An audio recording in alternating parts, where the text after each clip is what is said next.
Hi, BC friends. It is Mrs. Lemke here, and I'm going to go through the 5 most missed questions on your online series test. First, let's enjoy this meme for a moment because memes will get us through. Thank you, Ashwin, for sharing this. I think that's awesome, and also the math is good. So, very excited about that. You might have had these questions in a variety of different orders. That's one of the things that I believe the testing system that we used does for you, AP Classroom. So the order that you see them in isn't necessarily, like here, isn't necessarily the order that you saw them in on the assessment, just a note. So the first one I'm going to go over is an integral test question. And so you were supposed to figure out which of the statements would be true about the integral test. And one of the reasons that Mr. Covey and I liked this question is because it also reinforces something about the nth term test, I think.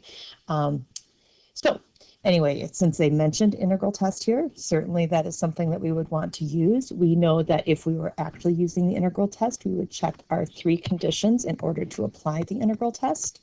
We would check that our function is positive. And that is certainly true because it starts from n equals 2. And so if we think about our natural log function, that's going to go like that. And this point is 1, 0. And so certainly past 1, we're in positive land for the natural log part, and then the n part is clearly positive. So we're good on that. And then we want to check that our function is continuous. And although we have some expressions in the denominator, we're not going to be dividing by 0 because we're past, the point where I would have a 0 in the denominator because of the starting at 2 thing. And then we want to check that we have a decreasing function. And since the denominator is getting bigger, then the overall expression is getting smaller, in other words, decreasing. So I know you didn't have to write any of that for a multiple choice assessment, but certainly we want to be in good habits.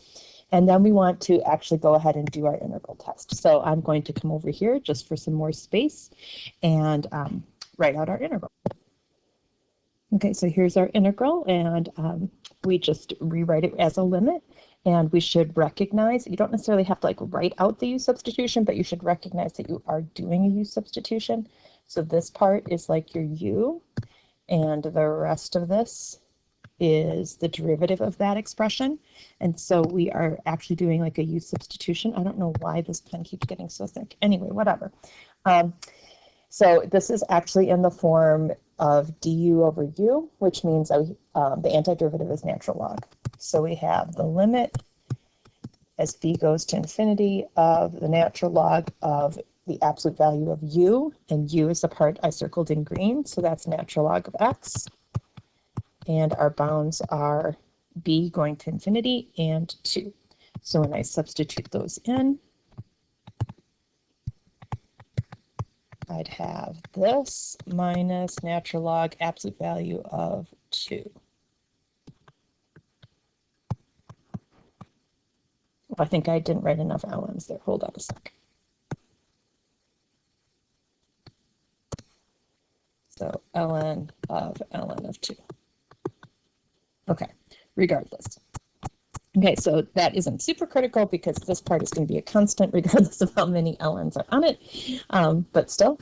And then as b goes to infinity, the natural log of something getting, larger without bound is also getting larger without bound, just not as fast.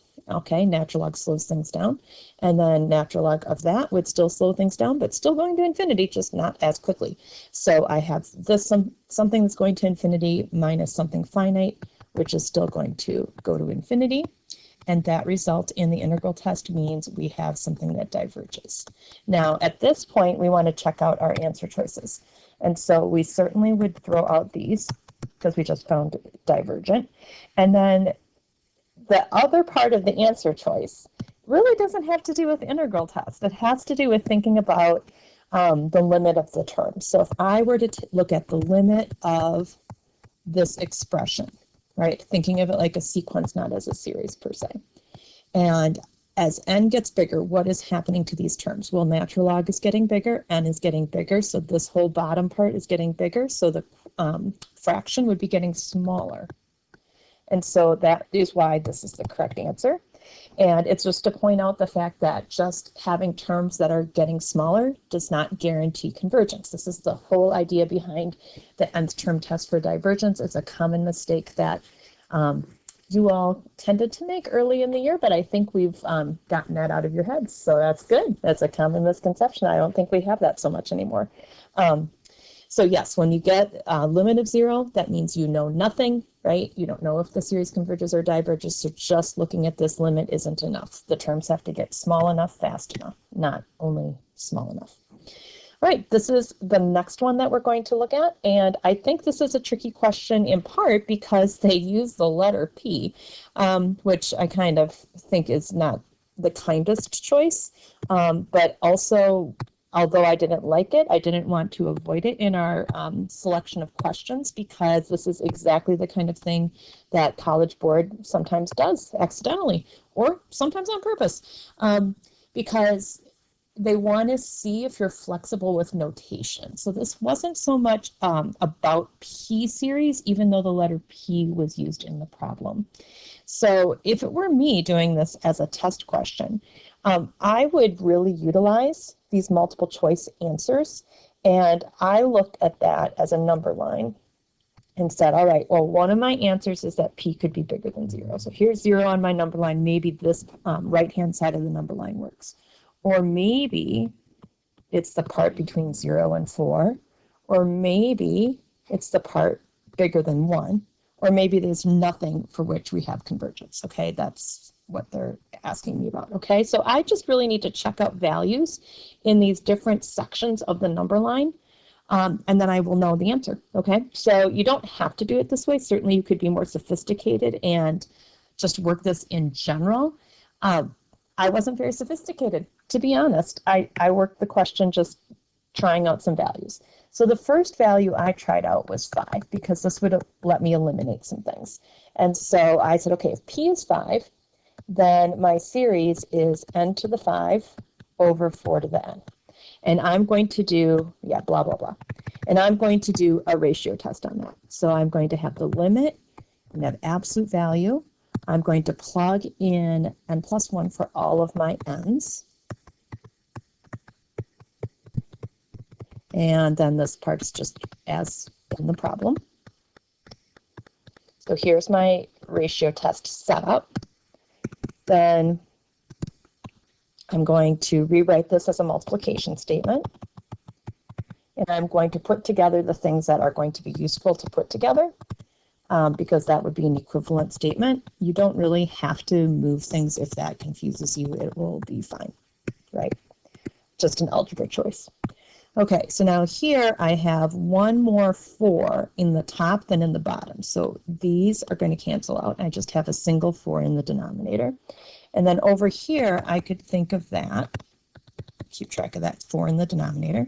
And then I could think of this part as n plus 1 over n all raised to the 5th power.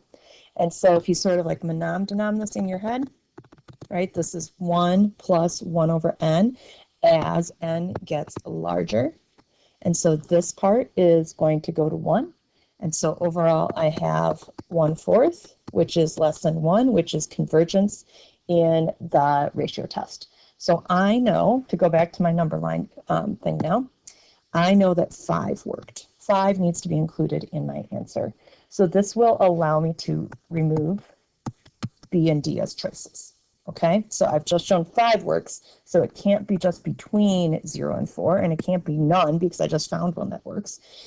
So now I just need to determine if I want my answer to be starting from 0 and going up, or if I want my answer to be starting from 1 and going up, because both of those would contain my found value of 5. So to determine that, I just looked at another case and said, let's let P equal a half, because that will figure it out for me. And so this would give me the series n to the 1/2 over 4 to the n. And my ratio test, I'm being a little sloppy in my notation. Forgive me. I think pandemics allow us to be a little sloppy in our notation, at least when we're writing for ourselves mostly. Okay. Also there, look at that. I would never do that in normal class. Things are out the window, you guys. Rules aren't real anymore. I usually would write that underneath to show the ratio. Oh my goodness. Yeah, just living dangerously. Okay, so then this part has one more factor of 4 on the bottom than on the top. And then I have a big square root that I'm going to write this part in which I'm going to write this part. English is out the window too. Okay, and then this part is going to have a 1 plus 1 over n, which will go to approach 1. And then this again is a fourth, which is less than 1. So by the ratio test, convergence again. So if we go back to my number line picture, I know that this value works, which means this is my guy. All right, so they have a nice little explanation down here, College Board answer key, where they just show it in general. That's great. If you saw that, good for you. I was nervous about the P, you know, that just seemed strange to me. Okay, here's our next question, and this one is about the nth term test, so going way back in our lives, the beginning of the year. And so it says the nth term test can be used to determine divergence. Well, the nth term test is only for divergence, so good job. The nth term test can be used to determine divergence for which of the following. So this is one of those mean questions that's actually like several questions because you have to look at the 3 statements to decide.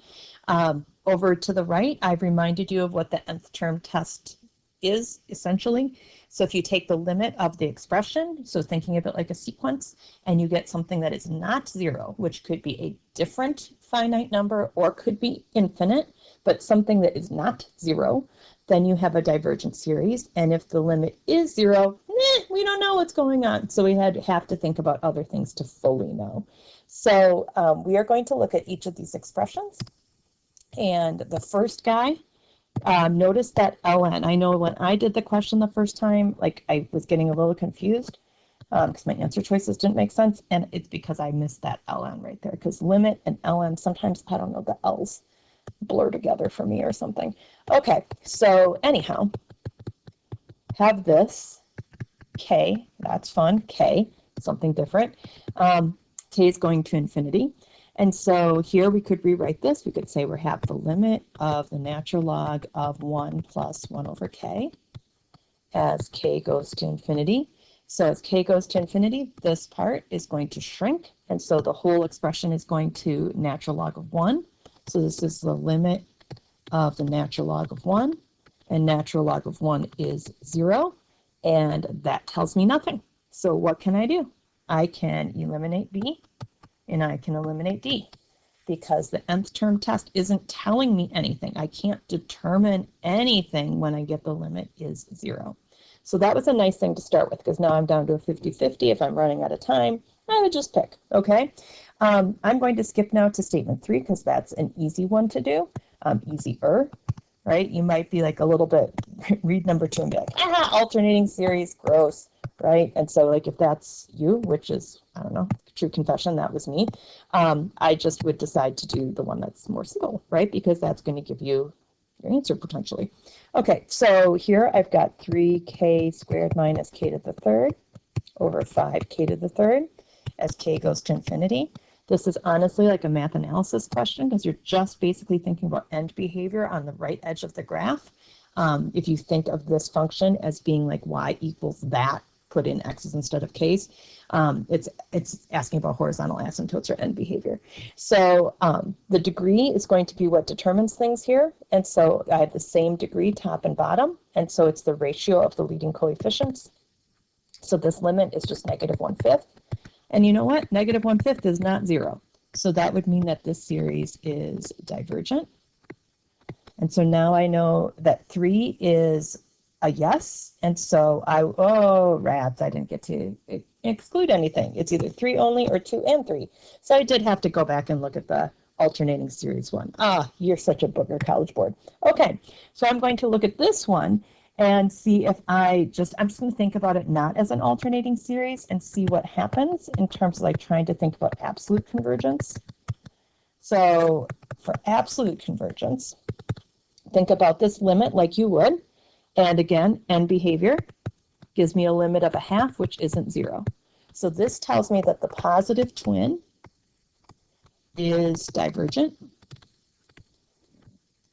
which means I need to think about the alternating series test. Well, the alternating series test has this limit within it, and I would need that limit to be 0 in the alternating series test, and I just showed that it wasn't. Okay, so this is also going to support the idea of being divergent even as the alternating series. So I understand where maybe you got this question wrong even if you knew the right math, because maybe you thought that you had like that last little bit, maybe you're like, oh, I couldn't do it fully from the nth term test. I had to think about the alternating series test, but it still was the same limit statement. So I understand why College Board thinks this is the right answer. I also understand why you might have chosen A, right? You might have done all of this work exactly as I did and thought, you know what, 2 required thinking about the alternating series test. I couldn't get divergence only from the nth term test. I understand that, right? Tests aren't perfect. So I try not to worry about it, okay? Like, know the math. Do you think grades matter still? I don't think grades really matter still. That's my own particular opinion. We'll see what happens. But that's my own belief sitting here in my house. Okay, I just did a little writing just to save some time. So this one is asking about radius of convergence. And so radius of convergence, we want to think about using our ratio test. Okay, so we're going to set it up, put in our n+1 in place of the n, and on the bottom just have our nth term, and then move stuff around, right, to make sure that we can cancel things, because canceling is great. And then this is going to cancel all but one of these. The 2 is just a constant that will cancel itself. There's one more 3 in the denominator than in the numerator. And so I have the ever lovely 1/3 x minus 4 in parentheses, absolute value, as n goes to infinity. And you might say, well, that's very nice. N is going to infinity. Where in the heck is n? I agree. There's no more n. All right, so that this limit is just this expression here. And since in the ratio test for convergence, we want to have something that is less than 1, this implies that 1/3 x minus 4, when you take off the absolute value, has to be between -1 and 1. And then if you do the higher math of multiplying through by 3, hopefully you can see now that 3 is your radius of convergence, because if you look back at this expression, this is something that is centered at 4. You can also see that right here. I've got centered at 4, and then I'm going on 3 units on either side of this. So my interval of convergence is going to be from 1 to 7. I'd have to check endpoints to know if I would include 1, include 7, right? That is something that you would definitely want to show in your work. But for now, like, the question was just find the radius, and that's 3. And they were pretty nice. Like, they put 4 here. 4 is a distractor. That's just your center. I'm not sure what they were thinking about these other answers. Maybe some of you who got those answers could tell me. I'm not really sure where those thoughts would come from. Okay, here's our last question of the 5 that I'm going to cover. And in this question, it again is mentioning the integral test. So if we were doing like a write-up of this, we would check for positive, we'd check for decreasing, we'd check for continuity. We've got all that. Okay, plus if they're telling you to use the integral test, you use the integral test. So they're asking here for us to figure out converges versus diverges, and it looks like they want us to actually find the value of the integral. Now, the value of the integral and the value of the series, not necessarily the same thing, but that's what they're asking about. Okay, so here's my limit set up, and I'm going to just do it. All right, so over to the side, I pointed out to you that I have an e to the u du situation, except I'm lacking a negative sign. So I need to put a negative sign in here and balance it on the outside with a negative. So I've only just multiplied by 1. And this will allow me to anti-differentiate. So I've got e to the u, and then this is all du. So I've got e to the u, and this negative sign here is going to hang out there, right? That's just following down. And my bounds are b and 1. So now I use first fundamental theorem, and I have to plug in the b and plug in my 1, And notice that the negative with the subtraction sign is going to make that addition. And then since b is going to infinity, 1 over something getting infinitely large is getting closer and closer to 0. And so I've got e to the 0, which is 1. So this is negative 1 plus e. Now, if you look back at the answer choices, okay, that's what I just got. This one, I put the blue box around it because this is so mean. This is just a sign error. Where would you have made a sign error maybe? Yup, right there. Okay, so that is the super mean question, and I'm sorry if that got you. Sign errors are on, the unraveling of humanity. What can I tell you? All right, I hope this was helpful, and we'll see you on Google Meet or hopefully in person soon.